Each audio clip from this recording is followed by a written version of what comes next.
I always thought that, the city needed to have a better, like, onboarding of how to become a small business owner.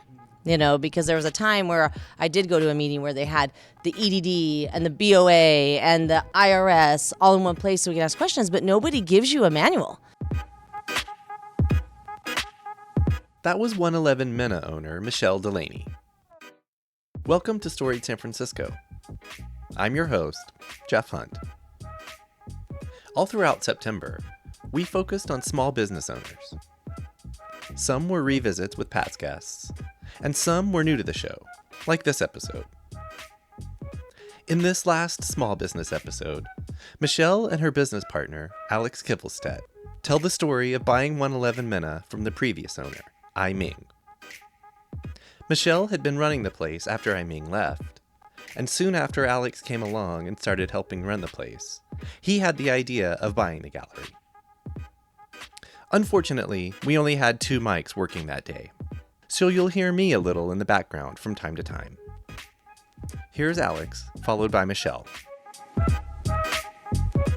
We talked while she was in Ireland. I was like, we went back and forth, but it was like, there was a very long email. Okay. But basically the content of it was, this would be really cool, let's do this.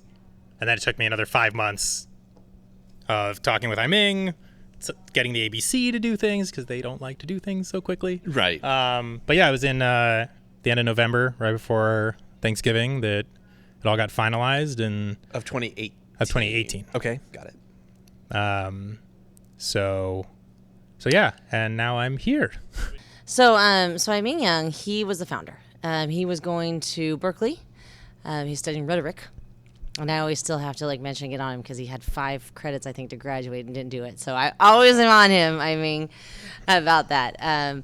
But yeah, he's a great guy who, really just he loves art. He's an artist, but he also loves fun. There was just what's the point of hanging out in this room and having art if we can't have some fun and some music, some drinking, because at the time, art galleries were a little stuffy.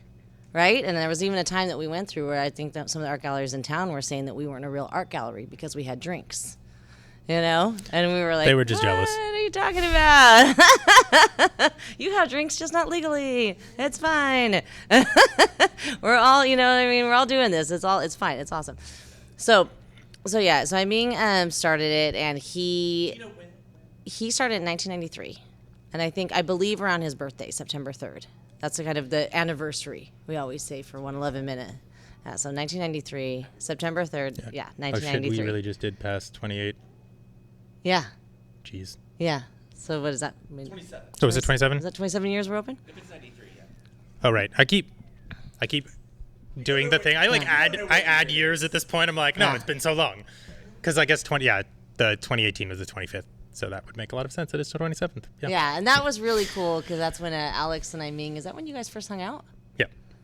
Yeah, because it was a little bit, awkward for me, because I've got, this guy that I love, going out, and then this guy that I met that just seems like he has so much potential, and he's smart, and he's awesome, and, can bring so much to this place, new ideas, and, again, seeing what we need help with, and coming in, and again, willing to work and help. And he's been in different industries, and and the people that worked at Minna, as we've all been the same people, right?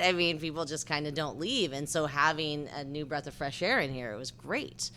So, but it was just so funny because it was okay, are Alex and Ming gonna like each other, because they have this whole deal going on with each other. Ming stepping out, Alex is stepping in. But it was also because Ming was in Cambodia the whole time we were negotiating. And he only came back for basically signing some paperwork and coming back for the 25th. Yeah.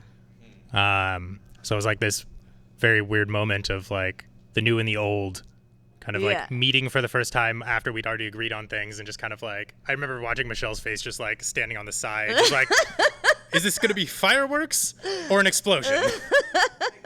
I think I was trying to push the drinking. I'm like, don't you guys want to have a drink together? And, we got along. So it was fine. Yeah. Ming is a very easy human to get along with. Yeah, and I think Ming was super excited that someone was coming in his place that really cared about the place. You know what I mean? Like, you know, you could tell Alex was a good guy. Ming has a particularly good ability to have good people gravitate around him. You know? He attracts. But I think very much does. I think it's partially because he's so damn generous. Yes. That I think he attracts a lot of people. Like, he gives a lot of people chances. And I think that really, I mean, it can be definitely taken advantage of, but I think he got very lucky, and a lot of the people that gravitated towards him turned out to just be amazing people. Yeah. Who, like, took that opportunity and ran with it. No, it's definitely not coincidence. I think it definitely took someone like him to create that, right? I mean, you know, to get it started. You know, well, you know, at the time, there wasn't anything down here. Right. You know, like, he really took a chance. Mm-hmm. I mean, he really did. He's like...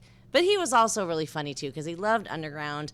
Whenever I, like, brought up the idea of actually marketing, like, putting our name on the place or, like, telling people about us, he's like, why would you do that? You know, like, why do you want anyone to know we're here? I'm like, I mean, like, he just loved the secrecy of it. So I think that's one of the things that probably attracted him to the area, was it was just hidden. It was hidden. It was affordable.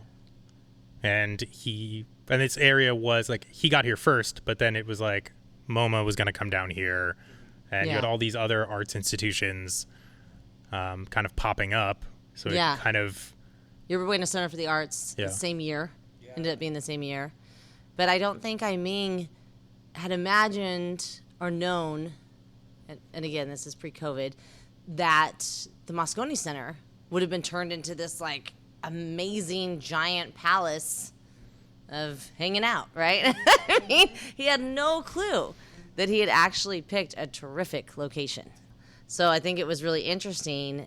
But again, with Ming, it doesn't really matter where he puts himself, right? Because he will be this little, like, gravitational pull, you know, and people will start orbiting around him, and, you know, they'll find him.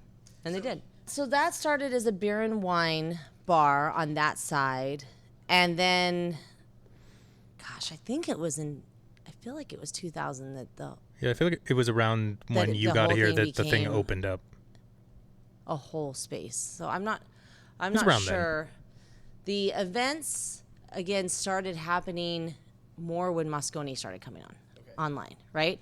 And I don't know what was going on with Moscone before, but again, that was another one of those worlds where you're like, what? Because when you're doing dance parties and you're a club and you're an art gallery, you don't really care about... You don't think about it. You don't think about, oh, yeah, let me get some people in here for, like, a stuffy, like, corporate event. Like, that's not something you think about. You're like, that's not fun, you know? And then you realize that it's San Francisco and, you know, times are changing and money's a-changing, and you better learn how to make some or you're in big trouble, right?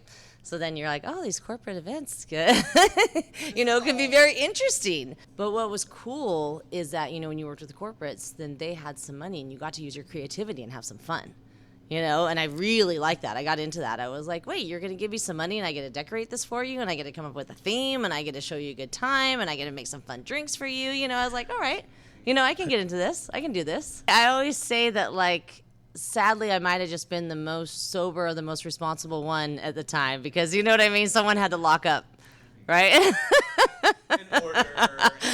I have a feeling that, because I've noticed this, Michelle doesn't like when things don't work well. So what I could imagine is back in the day, again, everyone's partying, everyone's having fun, but no one's, like, handling a lot of the way of, like, how things should operate. And so she just kind of, like, slowly probably, like, filled in those gaps over time. Like, oh, no one's doing this? I'm going to do it. Yeah. No one's doing that? Oh, I'll do that too. I think I remember probably butting heads with a few bartenders, like, why do you think you're the boss of me? Because I'm the most bossy? I don't know, right? Like, is that what it is? Well, I just, you know, I think particularly what was behind the bar was, like, cleaning. You know what I mean? That's one of the, like, first steps. That's your kind of gateway into bossiness is, like, did you clean that? Did you clean that? Well, why are you supposed to tell me I cleaned that? Because it needs to be clean. Because that's, like, a universal truth, right? So the universe is bossing me to boss you, okay? So that's how this is going down. I'm only the messenger. I'm not trying to be bossy. Yeah. So that's just kind of, you know, how it happened. And luckily, like, you know, Ming was okay with it. You know, as long as I was happy and having fun, he was like, he was kind of like a Michelle cheerleader, and I have to say I really appreciated it. It was very sweet. It was very sweet. Well, I'm sure he was happy having someone do it, so it wasn't him. Yeah. It's like, it's gonna get done. We're good.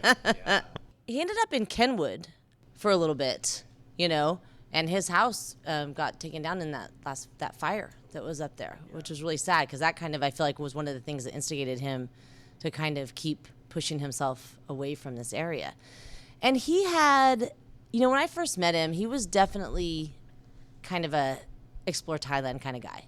He'd go to Thailand, check out that area, which is still totally foreign to me because I've never been there. I've never gotten to see him yet.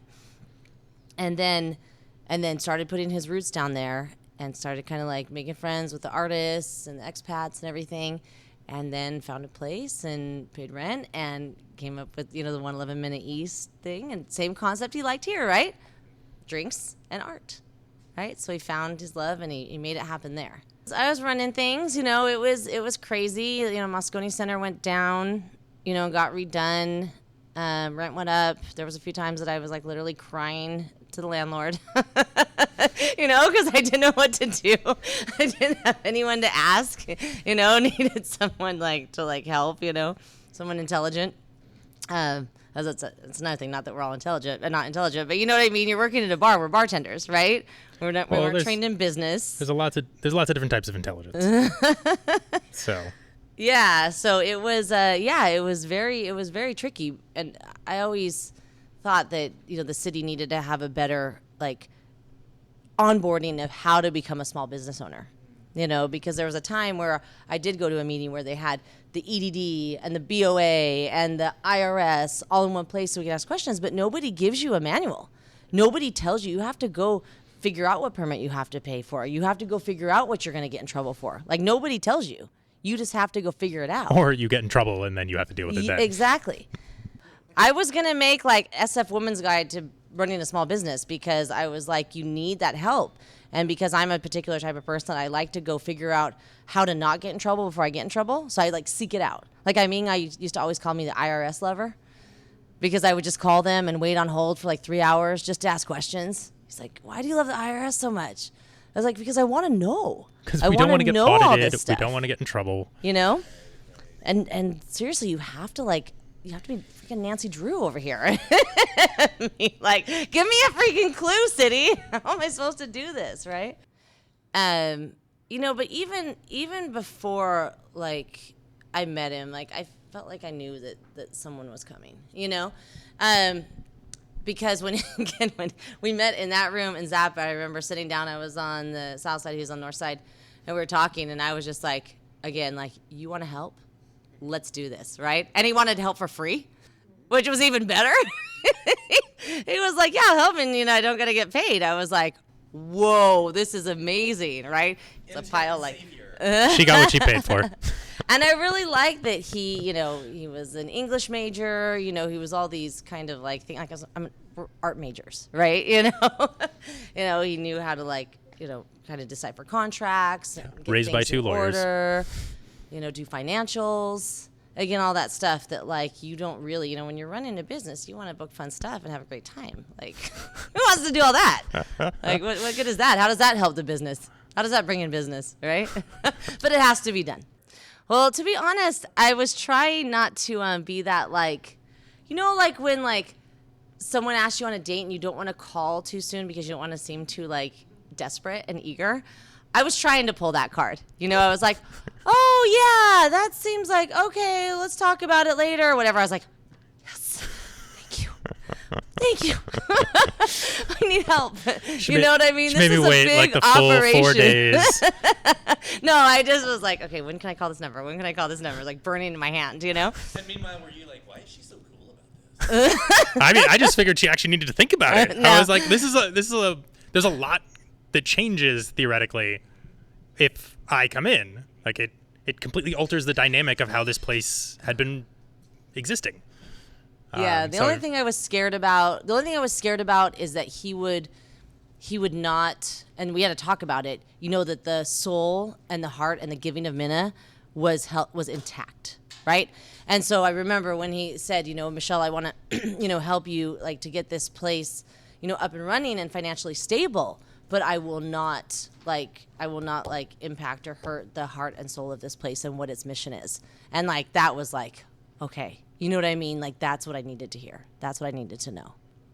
2018 was kind of a lot of digging out of Moscone being down. Yeah, digging out of Moscone being down, and just kind of trying to put a little structure in place to really get ourselves prepared for the future.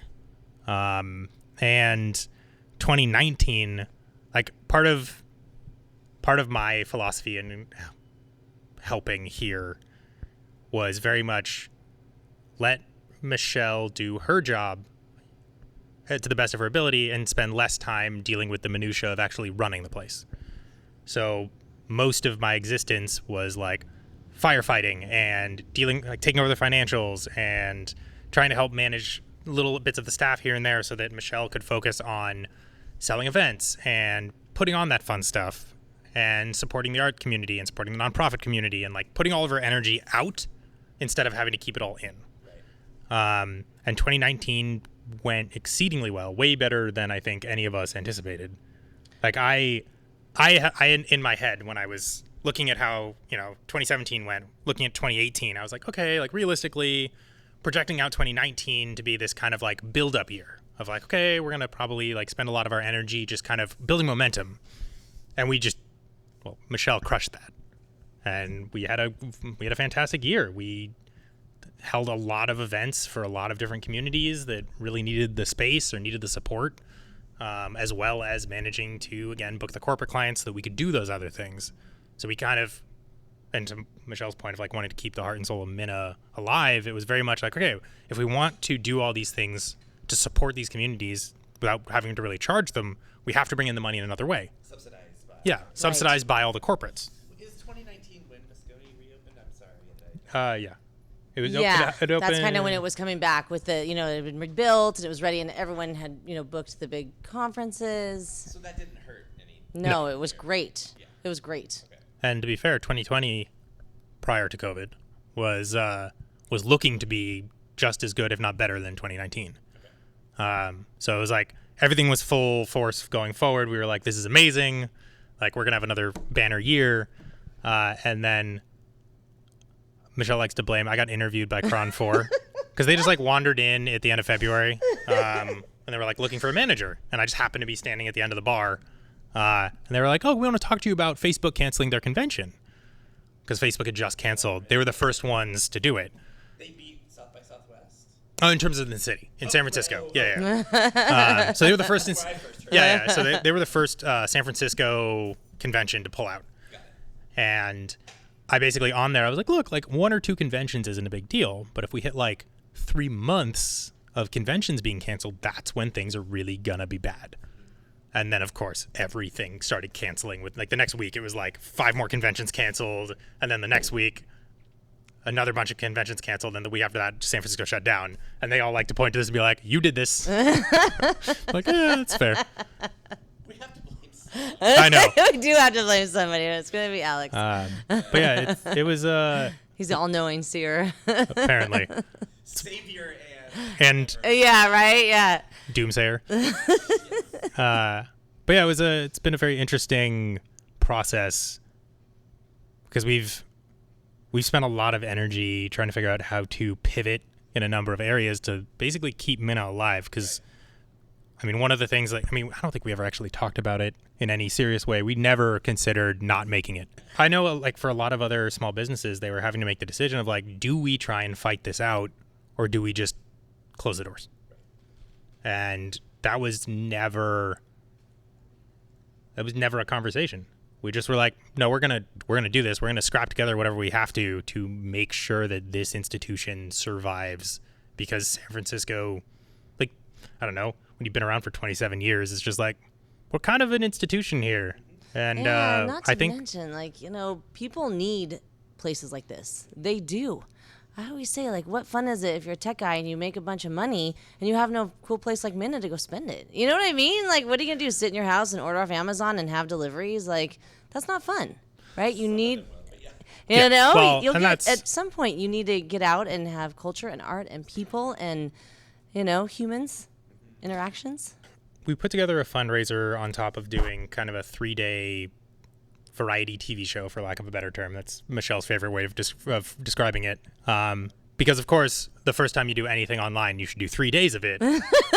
Because obviously, like 30 just segments. go for the whole thing.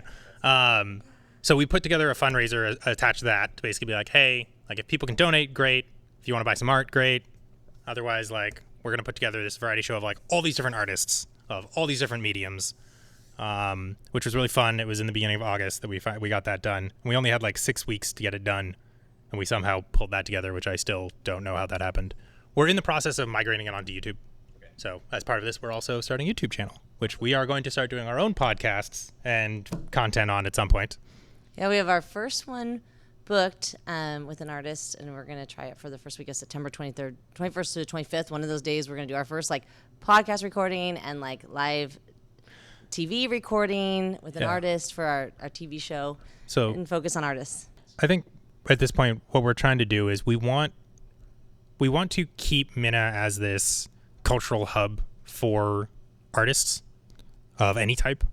So part of that is, again, getting an online presence, putting together podcasts, putting together a little bit of a show where we go interview artists around who are local and kind of get them talking about their stories and about what they're doing, where their art is. But yeah, and we really just want to focus on kind of keeping the support for the arts community alive. And then on top of that, the other big kind of thing that we're working on is we're basically creating a production studio in-house. So that's why we have a lot of equipment. That's why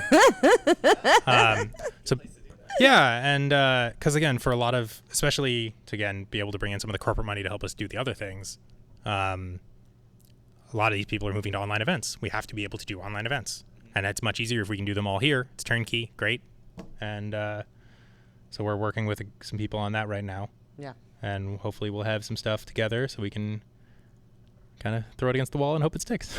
I think our last thing was we were just coming up today with what we were going to do for holiday offerings. Oh, right. So we're like, let's think of a like art card, and we'll put some alcohol, and put some coffee, and just throw all the things that Minna does in something special. Yeah, and it's actually somewhat separately. So my brother... oh, yeah, we have a cool wine. Yeah, so my brother has been making wine since 2005. So he just kind of randomly got into that. So he made our wine. Like we haven't had an artist create a label for us. We had my brother make the wine, so we have this wine partnership with him on that, which we hope is going to continue going forward, and we can actually kind of create an artist series. So we had Mike Davis on this first one, and so maybe if we sell it and it goes well, we can create a second one and have another label by another local artist, and just kind of create like a it's like a artist wine series. Unfortunately, due to the rules of the ABC, we are only allowed to sell sealed product. Yeah. So we're going to try and do that and see what happens.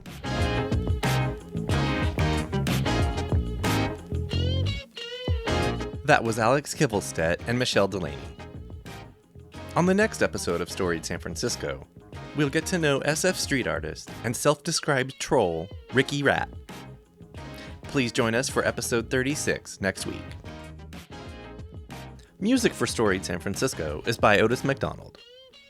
Photography is by Michelle Kilfeather. The show is hosted and produced by me. Michelle and I have produced more than 130 episodes over the last 3 years, and you can find them all at our website, storiedsf.com. We're on Twitter, Instagram, and Facebook, where you can like, comment, and share the stuff we put out.